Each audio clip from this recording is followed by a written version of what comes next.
Hello అండి. ఇది వచ్చేసి టమాటా పచ్చడి అండి. వింటర్‌లో అందరూ మ్యాక్సిమం పెట్టుకునే పచ్చడి టమాటా పచ్చడి కదా! ఏంటి సమ్మర్ వచ్చేసింది టమాటా పచ్చడి అంటున్నాను అనుకోకండి. నేను ఇది మార్చ్ ఫస్ట్ వీక్‌లో పెట్టానండి. కాకపోతే వీడియో అయితే ఇప్పుడు అప్లోడ్ చేస్తున్నాను. సో, నేనైతే ఫస్ట్ టైం టమాటా పచ్చడి అయితే ట్రై చేశాను. అది కూడా యూట్యూబ్‌లో చూసి ట్రై చేశాను. కానీ టేస్ట్ అయితే చాలా బాగా వచ్చింది.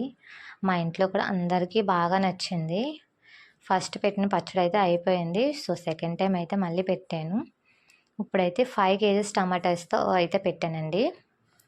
సో, మనం దోరగా ఉన్న టమాటాలను అయితే తీసుకోవాలి. మంచిగా టమాటాల్ని బాగా వాష్ చేసుకొని ఫ్యాన్ కింద అయితే మంచిగా ఆరబెట్టాలి. ఎక్కడ మనకి తడి అనేది ఉండకూడదండి. తడి అనేది తగిలిందంటే మనకి టమాటా పచ్చడి అనేది త్వరగా పాడైపోతుంది. సో, బాగా ఆరిపోయిన తర్వాత ముక్కల్ని కట్ చేసుకొని, ఆ ముక్కల్ని పట్టే ఒక డబ్బా ఉంటుంది కదా!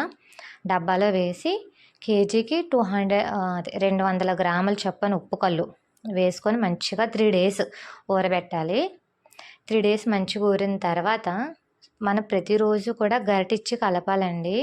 సో, 3 డేస్ అన్నాం కదా అని 3 డేస్ అలా పక్కన పెట్టేస్తే పైన మనకి బూజెక్కినట్టు లేయర్ కింద ఫామ్ అయిపోతుంది. ప్రతిరోజు గరిటిచ్చి ముక్కల్ని కలపాలి. సో, అలా 3 డేస్ ఊరిన తర్వాత ముక్కల్ని గట్టిగా పిండుకోవాలండి. ముక్కలు ఎక్కడ వాటర్ లేకుండా గట్టిగా పిండుకొని మంచిగా ఎండలో ఆరబెట్టుకోవాలి. ముక్కలు చూస్తున్నారు కదా! ముక్కలు అలా మంచిగా ఎండిపోవాలన్నమాట. నాకైతే 2 డేస్ పట్టింది. ఎందుకంటే ఎండ ఎక్కువ కాస్తుందన్నమాట. సో, మీకు ఎండ తగిలే దాన్ని బట్టి ముక్కలు మంచిగా ఆరబెట్టుకోవాలి. సో, టమాటా వాటర్‌ని కూడా కొంచెం టైం ఎండలో పెట్టండి. సో, అలా ముక్కలు బాగా ఎండిపోయిన తర్వాత మనం గ్రైండర్‌కి వేసుకుంటున్న ఒక 4 అవర్స్ ముందు 4 గంటల ముందు చింతపండు కేజీ టమాటాస్‌కి 200 గ్రాముల చింతపండుని మంచిగా పిక్కలు, ఈనులు అన్నీ తీసేసి ఆ టమాటా వాటర్‌లో నానబెట్టాలి. ఆ తర్వాత టమాటా ముక్కలు బాగా ఎండిపోయి ఉంటాయి కదా! వాటిని కూడా మంచిగా పౌడర్ చేసుకొని ఆ వాటర్‌లో నానబెట్టేసుకోవాలి. అండ్ నెక్స్ట్ మెంతులు, ఆవాలు చాలా తక్కువ క్వాంటిటీ అండి. మంచిగా ఫ్రై చేసుకొని అవి కూడా మంచిగా పౌడర్ చేసుకొని ఆ వాటర్‌లో వేసుకోవాలి. అందుకే కేజీ టమాటాలకి 200 గ్రాములు కారం అనమాట. నేనైతే ఆశీర్వాద్ కారం తీసుకున్నాను. సో, మీకు టేస్ట్‌కి తగ్గట్టు మీరు కారం అయితే వేసుకోండి. నేనైతే కేజీ టమాటాలకి 200 గ్రాములు చెప్పాను కదా! కానీ నేను 750 గ్రామ్స్ మాత్రమే వేసుకున్నాను. కేజీ కేజీ కారం పడుతుంది. కానీ నేను 750 గ్రామ్స్ వేసుకున్నాను. ఎందుకంటే మాకు ఆ కారం సరిపోతుంది.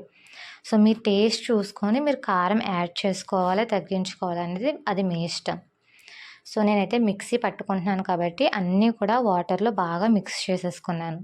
మీరు గ్రైండర్‌కి వేసుకుంటే మాత్రం గ్రైండర్‌లో ఎక్కడ తడి లేకుండా చూసుకొని మీరు గ్రైండర్ రన్ అవుతున్నప్పుడే అన్నీ యాడ్ చేసుకోవచ్చు.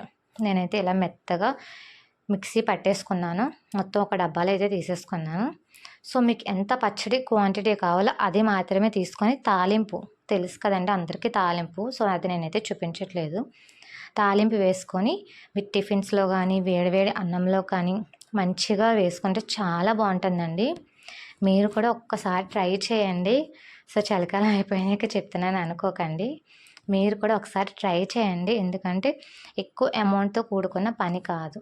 అంతే. వీడియో నచ్చితే ప్లీజ్ లైక్ చేయండి.